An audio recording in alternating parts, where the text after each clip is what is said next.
کبھی کبھی ایک عورت اپنے شوہر سے صرف محبت نہیں مانگ رہی ہوتی، وہ صرف یہ چاہتی ہے کہ اس کا شوہر اسے وہی اہمیت دے جو کبھی رشتے کے آغاز میں دیا کرتا تھا۔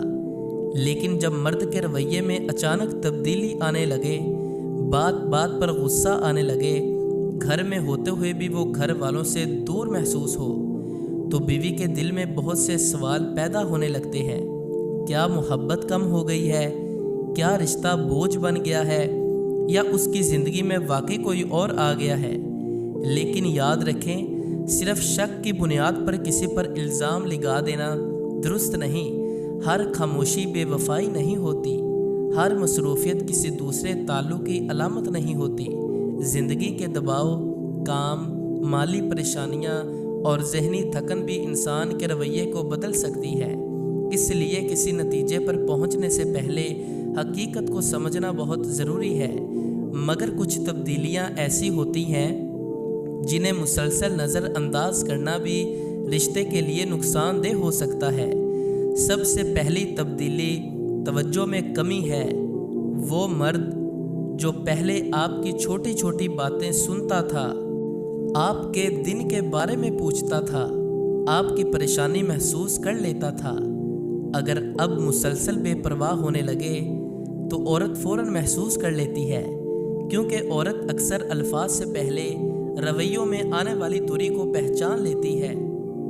لیکن یہاں ایک بات بہت اہم ہے، توجہ کی کمی کا مطلب لازماً یہ نہیں کہ کوئی دوسری عورت موجود ہے۔ اصل مسئلہ یہ ہے کہ اگر آپ دونوں کے درمیان جذباتی فاصلہ بڑھ رہا ہے تو اسے خاموشی سے بڑھنے نہ دیں۔ دوسری بڑی تبدیلی بے وجہ رازداری ہو سکتی ہے۔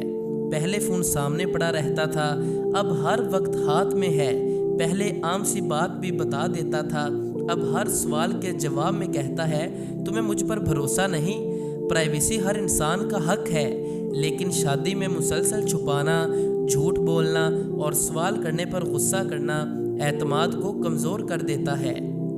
یاد رکھیں، مضبوط رشتہ وہ نہیں جس میں میاں بیوی ایک دوسرے کی نگرانی کرتے رہیں۔ مضبوط رشتہ وہ ہے جس میں دونوں کو چھپانے کی ضرورت ہی محسوس نہ ہو۔ تیسری تبدیلی بہت تکلیف دہ ہوتی ہے۔ بیوی کا دوسری عورتوں سے موازنہ کرنا۔ تم ایسی کیوں نہیں؟ فلاں عورت کتنی سمجھدار ہے، تمہیں بھی اس کی طرح ہونا چاہیے۔ یہ چند جملے سننے میں معمولی لگ سکتے ہیں، لیکن بار بار کہے جائیں تو عورت کے دل میں اپنی قدر کے بارے میں سوال پیدا کر دیتے ہیں۔ شادی مقابلہ نہیں ہے۔ آپ نے جس انسان کا ہاتھ پکڑا ہے اسے دنیا کے دوسرے لوگوں سے مقابلے میں کھڑا کرنا محبت نہیں۔ اگر اس میں کوئی کمی ہے تو عزت سے سمجھائیں، اور اگر خوبی ہے تو اس کی قدر کریں۔ چوتھی تبدیلی گھر سے جذباتی لا تعلقی ہے۔ انسان جسمانی طور پر گھر میں موجود ہو سکتا ہے، مگر اس کا دل کہیں اور مصروف ہو سکتا ہے۔ بیوی بات کر رہی ہے اور شوہر فون دیکھ رہا ہے، بچے پاس بیٹھے ہیں، لیکن اسے ان کے ساتھ چند منٹ گزارنے کی فرصت نہیں۔ یہیں سے رشتے خاموشی کے ساتھ کمزور ہونا شروع ہوتے ہیں۔ رشتہ صرف روٹی، کپڑا اور گھر فراہم کرنے کا نام نہیں۔ رشتے کو وقت چاہیے، توجہ چاہیے، احترام چاہیے، اور سب سے بڑھ کر ایک دوسرے کی موجودگی کا احساس چاہیے۔ اور ایک نشانی جو بہت اہم ہے وہ ہے معمولی باتوں پر مسلسل جھگڑا شروع کرنا۔ کبھی کبھی جب انسان کسی رشتے سے ذہنی طور پر دور ہونے لگتا ہے تو اسے سامنے والے کی ہر چھوٹی بات بری لگنے لگتی ہے۔ وہی عادتیں جو کبھی پیاری لگتی تھی اب پریشان کرنے لگتی ہیں۔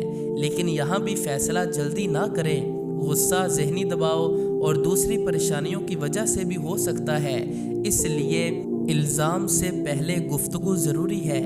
اگر آپ کو اپنے رشتے میں ایسی تبدیلیاں محسوس ہو رہی ہیں تو سب سے پہلے اپنے دل کو شک کی آگ میں نہ جلائیں، سکون سے بات کریں۔ ایسا وقت منتخب کریں جب دونوں غصے میں نہ ہوں۔ الزام لگانے کی بجائے اپنے احساسات بیان کریں۔ یہ نہ کہیں تم ضرور کسی اور کے ساتھ ہو، بلکہ کہیں مجھے محسوس ہو رہا ہے کہ ہمارے درمیان پہلے جیسی قربت نہیں رہی۔ میں چاہتی ہوں ہم کھل کر بات کریں کہ ہمارے رشتے میں کیا بدل رہا ہے۔ ایک جملہ لڑائی پیدا کر سکتا ہے، اور دوسرا جملہ وہ دروازہ کھول سکتا ہے جہاں سے حقیقت سامنے آ سکے۔ اور مردوں کے لیے بھی ایک بات ہے، اگر اللہ نے آپ کو ایک ایسی عورت دی ہے جو آپ کے مشکل وقت میں آپ کے ساتھ کھڑی رہی، آپ کے گھر کو اپنا گھر سمجھا، آپ کی پریشانی میں پریشان ہوئی اور آپ کی خوشی میں خوش ہوئی، تو اس کے اعتماد کی حفاظت کیجیے۔ کسی لمحاتی توجہ کے لیے برسوں کے اعتماد کو مت توڑیے۔ قرآن پاک ہمیں ازدواجی زندگی میں معروف یعنی بھلے اور مناسب طریقے کے ساتھ رہنے کی تعلیم دیتا ہے۔ محبت صرف خوبصورت الفاظ کا نام نہیں، محبت کردار، وفاداری اور ذمہ داری سے ثابت ہوتی ہے۔ اور عورتوں کے لیے بھی ضروری بات، اپنی پوری زندگی صرف اس خوف میں مت گزاریں کہ کہیں آپ کا شوہر آپ کو چھوڑ نہ دے۔ اپنے رب سے تعلق مضبوط رکھیں، اپنی عزت نفس کی حفاظت کریں، اور حقیقت سامنے آئے تو اسے سمجھداری سے دیکھیں۔ اگر مسئلہ صرف غلط فہمی ہے تو اسے گفتگو سے ختم کریں۔ اگر رشتے میں دوری ہے تو دونوں مل کر اسے درست کرنے کی کوشش کریں، اور اگر واقعی اعتماد توڑا گیا ہے تو غصے میں فوری فیصلہ کرنے کی بجائے سمجھداری، معتبر بڑوں یا ضرورت ہو تو کسی اچھے ازدواجی مشیر کی مدد سے اگلا قدم طے کریں۔ یاد رکھیں، شک رشتے کو کھا جاتا ہے اور بے وفائی رشتے کی بنیاد ہلا دیتی ہے، لیکن سچائی اور واضح گفتگو بہت سے بگڑتے ہوئے رشتوں کو بچا بھی سکتی ہے۔ شوہر اور بیوی دونوں ایک دوسرے کے لباس ہیں۔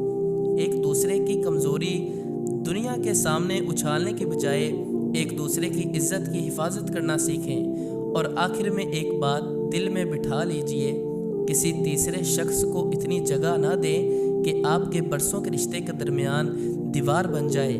اپنے شریک حیات کو وقت دیں، اس کی بات سنیں، اس کی قدر کریں، اور اگر کوئی شک ہے تو اسے دل میں پالنے کی بجائے احترام کے ساتھ حقیقت جاننے کی کوشش کریں، کیونکہ خوبصورت رشتے قسمت سے مل سکتے ہیں، لیکن انہیں زندگی بھر خوبصورت رکھنا دونوں انسانوں کی ذمہ داری ہوتی ہے۔ اگر یہ باتیں آپ کے دل تک پہنچی ہیں تو ویڈیو کو لائک کریں، اپنے کسی ایسے دوست یا عزیز کے ساتھ شیئر کریں جس کے لیے یہ پیغام فائدہ مند ہو سکتا ہے۔ اور ایسے ہی زندگی، رشتوں اور اصلاح سے متعلق پیغامات سننے کے لیے چینل کو سبسکرائب ضرور کریں۔ اللہ تعالی ہمارے گھروں میں محبت، وفاداری، سکون اور اعتماد قائم رکھے۔ آمین۔